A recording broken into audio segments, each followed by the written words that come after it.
Working from home sounds like the dream, right? You can wake up in Greece, log in from Italy, or sip a coffee in Germany while checking your emails.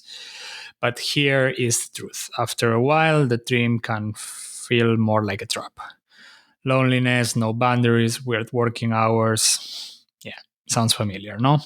If you're an expat or a digital nomad working from home, today I will try to share my best strategies to keep your work life balance healthy and your sanity intact while living abroad. I'm Marc Alcubé, an expat myself who has been working from home for the last 6 years from 3 different countries so far, away from my homeland. And in this channel, we share real stories and tips from expat life around the world. So if that's something that resonates with you, make sure to subscribe and hit the notification bell so you don't lose or miss any of the future videos and the podcast episodes. But now, let's talk about what makes remote work abroad tough. It's not time zones. What hits harder, it's basically isolation, the cultural adjustment, and the temptation to work in random hours all the time because your office is your living room. So, in a brief summary, from my opinion, the biggest challenges are setting work boundaries, uh, the connection with the local, and being able to socialize. And last but not least, it's defining your routine and having one routine. So, with that in mind, my tips are kind of simple, but I hope effective for some of you. Of course, none of them will work for everyone, but I hope that at least one of them will resonate and help you.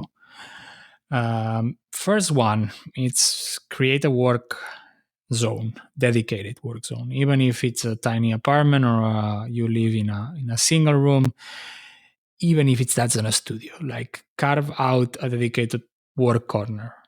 Your brain will associate that space with productivity and work. Uh, One of the most common burnouts if I've seen while working in remote around and people around me, it's not being able to divide the space where you work from that one where you eat, sleep, or even have fun.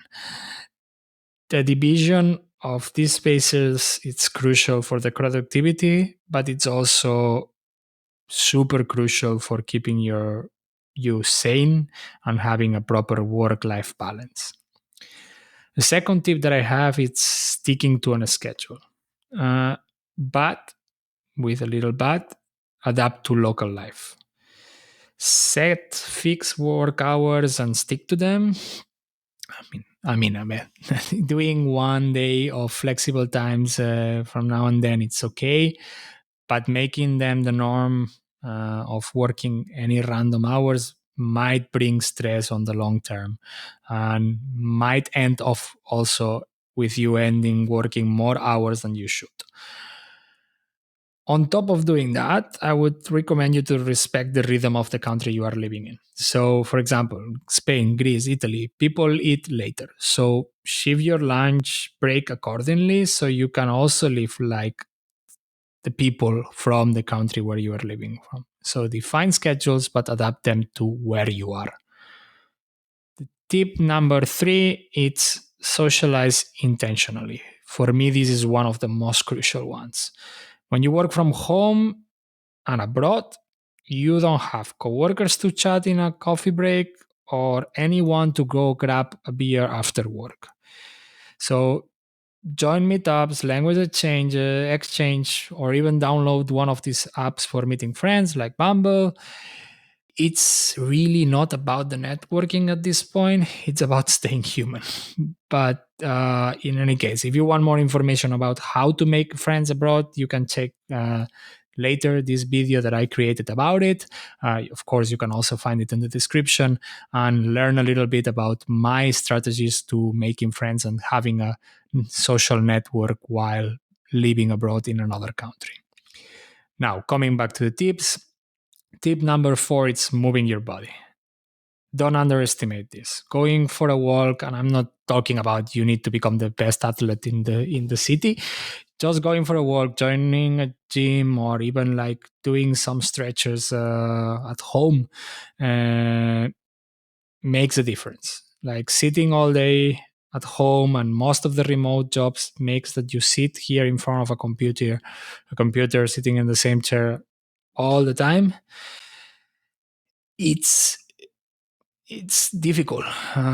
You don't need to forget that even in a new country, doing sports will definitely help you reduce the work stress, clear your mind, and in general, moving a bit, getting out of the space that you created already for work will bring you having more mental health at the end. The tip number 5 that I have, it's balance work with exploring. And why I'm saying not balancing work with life, because some parts of life can be also stressing.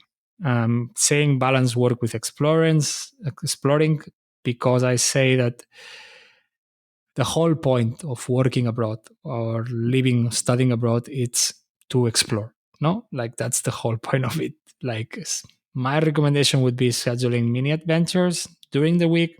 I don't know, a lunch at a local spot that you wanted to check out, checking a nice shop or a market, visiting a museum on an afternoon of a Wednesday, or even just taking a walk in the neighborhood or a new neighborhood that you want to check out how it is. Do things during the work outside of the weekends, like do these also during working days. I would even recommend, if you are a person like of made of routines like me, fix a day for that. Decide, okay, I want to do a different thing on Wednesdays because it's the middle of the day. That will help you already break a little bit the routine of only working, especially in the first months. Tip number 6, manage time zones smartly. It's only a tip for those who has teams or clients in completely different time zones. Don't let that rule your life. Yeah. Use tools that exist like World Time Buddy or even Google Calendar, time zone feature that allows you to estimate in which time zone you are putting that block, and block out core hours for you so that their teammates and your hours don't overlap with others. Protect the rest of the day for you to stay focused at work, but also protect hours for your personal life and your personal space so that nobody can set up meetings while you are in the park playing with your daughter.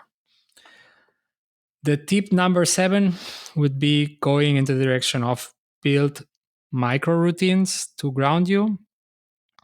And that means that living abroad, your environment can change all the time. So you have new apartments, new coffees, new neighborhoods, a lot to explore. But stay grounded to stay grounded and to keep yourself in there.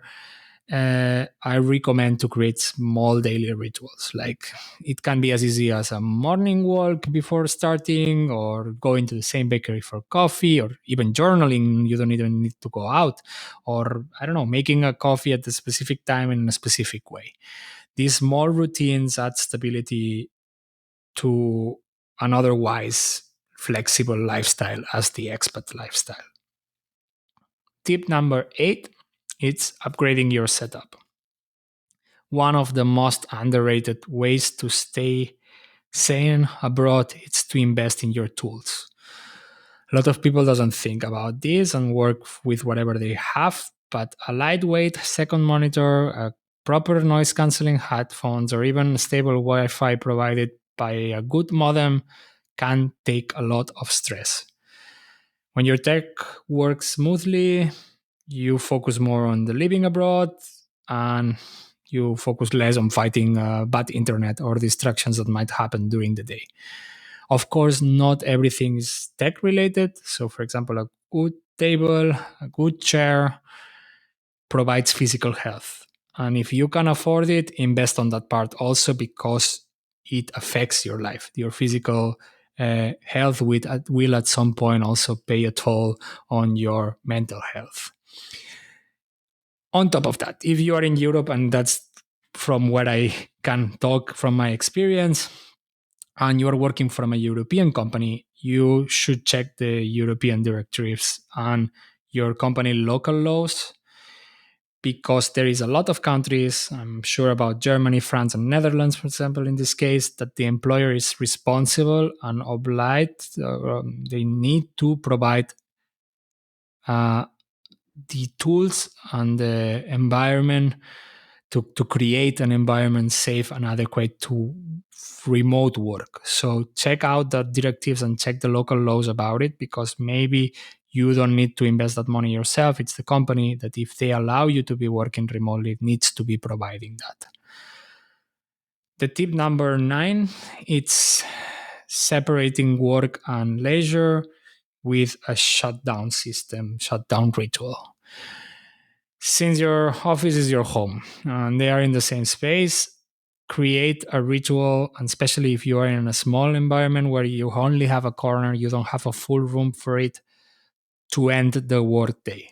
Close your laptop, change clothes, I don't know, should go for a short walk.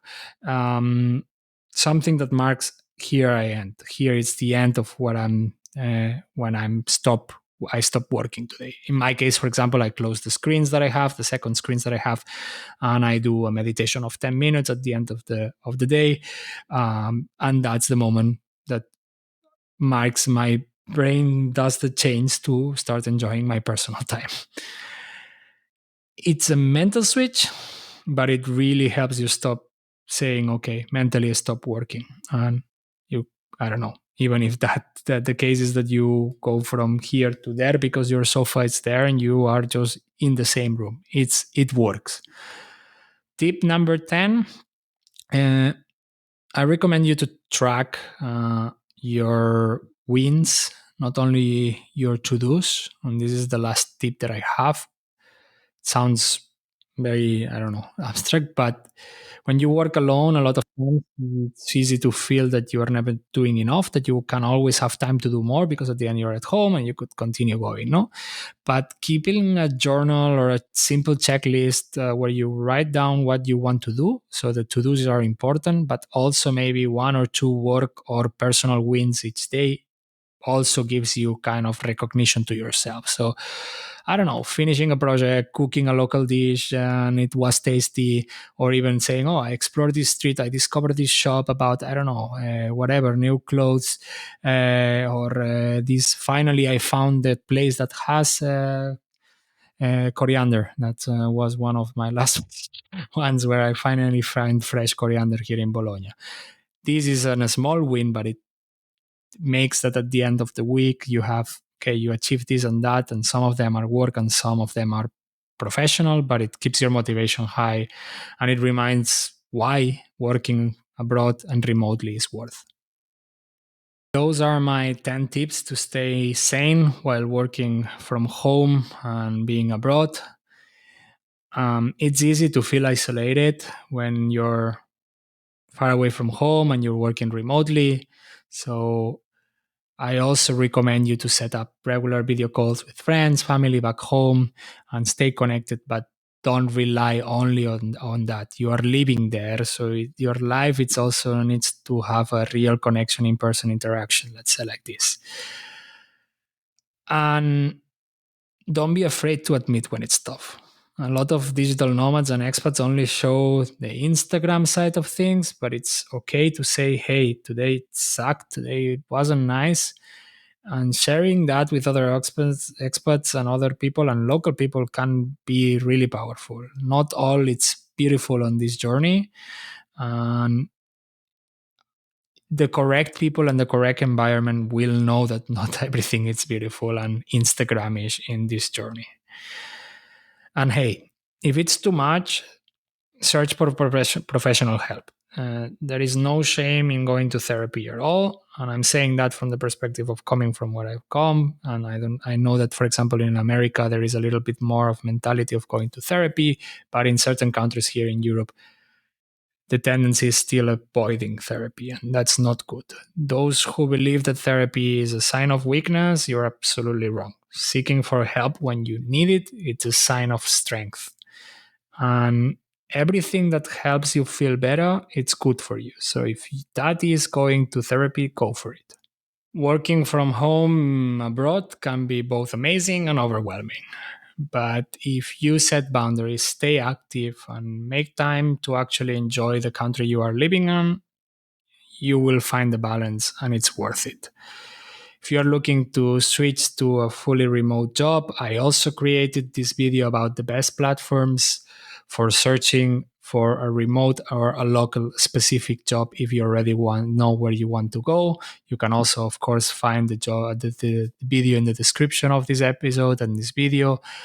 And now I would love to hear what's your number one tip for staying sane while working abroad.